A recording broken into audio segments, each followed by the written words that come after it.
They tell you the Vatican is a place of miracles. They never mention the machinery of money humming beneath it. That's where the real story begins. Before the gold, before the power, there was fear, and fear is the oldest currency humanity ever traded. The Vatican understood that earlier than kings, earlier than banks, earlier than anyone who tried to control a continent. What you're about to hear isn't taught in churches. It isn't written in school books.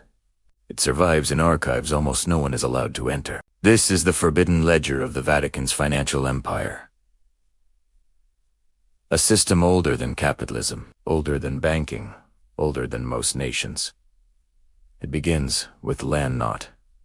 Holy land, strategic land, the kind that lets you tax everything that moves across it. In the 4th century, Emperor Constantine gifted the church vast territories, a donation.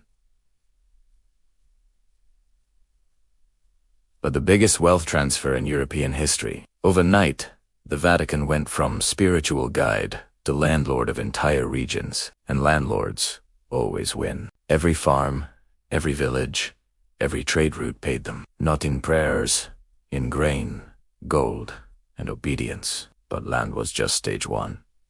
They needed something bigger, something invisible, something that controlled the mind.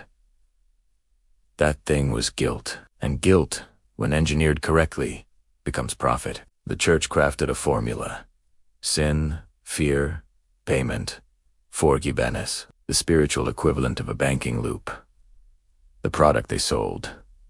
Salvation. The margin on it? Infinite. By the Middle Ages, tithes squeezed peasants harder than any king's tax. 1/10 of everything owed automatically. Imagine a system where you must pay even when you have nothing. The Vatican didn't imagine it. They perfected it. But the real wealth started with indulgences. The idea that money could erase sin. This wasn't charity. It was a financial instrument, a spiritual bond with eternal consequences. People sold land, livestock, entire futures, just to buy hope. The Vatican smiled. Gold poured in like a river. Acete, Peters, Basilica. Built on the backs of fear, funded by believers paying for a ticket out of hell. But fear alone wasn't enough. They needed secrecy. Quiet agreements with kings, hidden treaties. Tax exemptions written in ink, darker than night itself. The Vatican became the first multinational corporation without ever calling itself one. And then came the Medici, bankers whose hands shaped Europe. Their partnership with the Vatican changed everything. Papal finances were outsourced to the Medici Bank. Every indulgence, every coin passed through Medici ledgers. The Vatican wasn't just using banks, it was a bank, just one that claimed divine immunity. When kings needed loans, they whispered to Rome. When wars needed funding, the church became the silent creditor.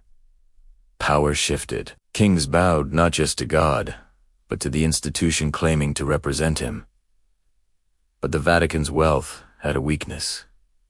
Transparency. So they destroyed it. Records were sealed. Books were rewritten. Archives were locked behind doors, guarded by oaths, stronger than any law. Only a handful of people alive today have seen the full vault, and they are trained to forget what they saw. But wealth evolves, and the Vatican adapted faster than most empires. The 20th century brought banking scandals and opportunity. 1929. The Lateran Treaty created the Vatican city-state, a new nation, with one advantage no other nation enjoyed: complete financial secrecy. The Vatican Bank, officially called the IOR, was born in shadows and designed to stay there. No taxes, no oversight, no public audits. Just God and the money. And that's how the Vatican became the world's most successful tax haven. Criminals laundered fortunes through it. Dictators stored gold there. Politicians hid campaign money in its vaults. Each scandal began with whispers. Each ended with boadies, resignations, or silence. The 1982 Banco Ambrosiano collapse exposed links between the Vatican Bank and mafia networks. Billions vanished. The chairman was found hanging under a London bridge. Police called it suicide. No one believed them. Documents disappeared. Witnesses vanished. And the Vatican said nothing, because silence is cheaper than justice. But beneath every scandal lies a pattern.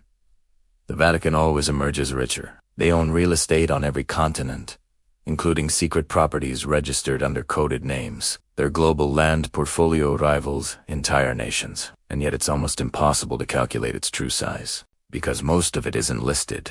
It's hidden behind shell companies created decades ago. Even the British government discovered that a mysterious corporation owned blocks of London. Turns out that corporation was the Vatican. They don't just control land, they control narratives. When archives threatened to reveal financial crimes from World War II, access was quietly blocked for restructuring. Historians begged for transparency. The Vatican responded with holy silence, because the truth isn't profitable. But some documents escaped. Some stories leaked. Enough to reveal a pattern everyone should fear. During World War II, the Vatican acted as a financial broker between escaping Nazis and sympathetic bankers. Gold stolen from victims was smuggled across borders with the help of church networks. Survivors asked for justice. They were told the records were incomplete. Yet the network continued long after the war. Money moves quietly. Shame moves quietly. Power moves quietly. But the Vatican never moves quietly when it comes to investments. They own luxury apartments, insurance companies, mining stakes, and shares in corporations that clash with their teachings. Hypocrisy isn't a sin when there's no ledger for it. Their financial portfolio is structured like a spider web, complex, ancient, and lethal if touched. Every thread leads somewhere unexpected. Sometimes to Switzerland, sometimes to London, sometimes to offshore islands no one can pronounce, and each thread is protected by the same thing: holiness. Holiness creates immunity. Immunity creates freedom. Freedom creates wealth. But money alone doesn't explain their power. Influence does. Influence built over centuries of secrets, alliances, and silent pressure. Kings feared excommunication. Modern leaders fear exposure.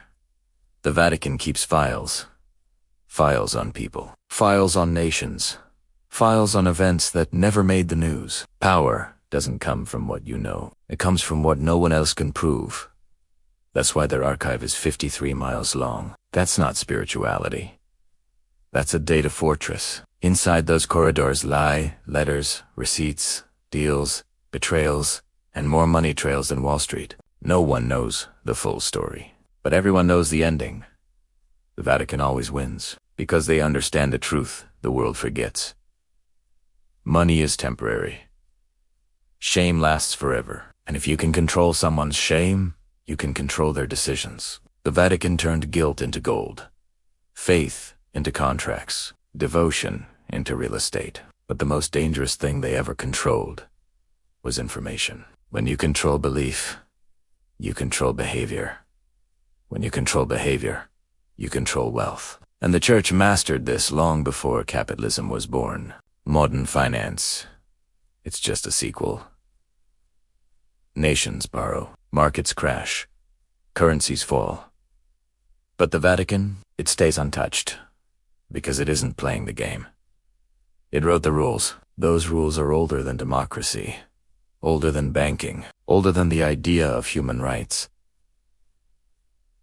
That's what makes this story dangerous. It isn't about religion. It's about power. Quiet power. The kind that never needs to raise its voice. But every empire has cracks, even holy ones. Today, journalists are digging. Whistleblowers are speaking. Files are leaking. And each leak reveals a darker layer than the last. Investments funded by questionable money. Deals made in back rooms. Secret bonds with governments. The Vatican denies everything. That is their first defense. Their second defense is older. Distraction. Announce a reform. Change a policy. Say, transparency is coming. And then do nothing. Because transparency is fatal when your wealth is built on shadows. So the archives stay locked. The vaults stay protected. The truth remains buried, but not forever. Every secret empire eventually faces the same fate: exposure. And when the Vatican's financial history is fully revealed, it won't look holy. It will look strategic, ruthless, calculated, mechanical. And maybe that's the real forbidden truth. The Vatican didn't become powerful despite money. It became powerful because of it. If this is what they built in the past, imagine what they're building now. And imagine why they never want you to know.